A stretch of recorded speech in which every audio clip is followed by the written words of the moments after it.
करने के पहले मैं कहना चाहता हूं कि जिन भारत विरोधी और आतंकी संगठनों ने भारत माता के मस्तक पर हमला करके कई परिवारों के सिंदूर मिटाए थे, उन्हें भारतीय सेना ने ऑपरेशन सिंदूर के माध्यम से इंसाफ दिलाने का काम किया है।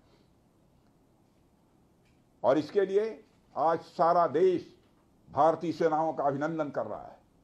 ऑपरेशन सिंदूर सिर्फ एक सैन्य कार्रवाई भर नहीं है, बल्कि भारत की राजनैतिक, सामाजिक और सामरिक इच्छा शक्ति का प्रतीक है। यह ऑपरेशन आतंकवाद के खिलाफ भारत की दृढ़ इच्छा शक्ति का और सैन्य शक्ति की क्षमता और संकल्प शक्ति का भी प्रदर्शन है। हमने दिखाया है, भारत आतंकवाद के खिलाफ जब भी कोई कार्रवाई करेगा तो आतंकवादियों और उनके आकाओं के लिए सरहद पार की जमीन भी सुरक्षित नहीं रहेगी। भारतीय सेनाओं ने ऑपरेशन सिंदूर को पाकिस्तान में मौजूद आतंकी ढांचा ढहाने के उद्देश्य से लॉन्च किया था।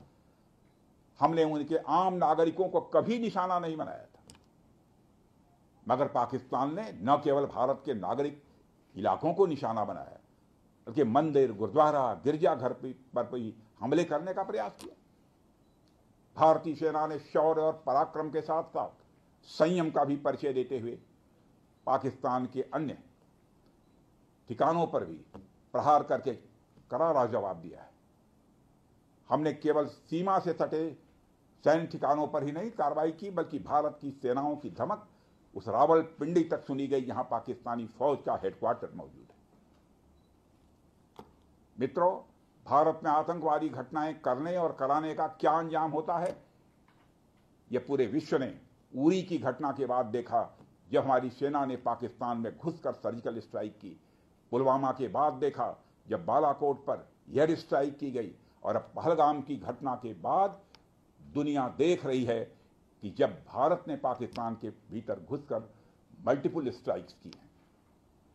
आतंकवाद के खिलाफ जीरो टॉलरेंस की नीति पर चलते हुए हमारे यशस्वी प्रधानमंत्री श्री नरेंद्र मोदी ने स्पष्ट कर दिया है कि यह नया भारत है जो आतंक के खिलाफ सरहद के इस पार और उस पार दोनों तरफ प्रभावी कार्रवाई करेगा। यह हमारे प्रधानमंत्री जी ने स्पष्ट रूप से यह संदेश दे दिया है। मैं एक बार फिर से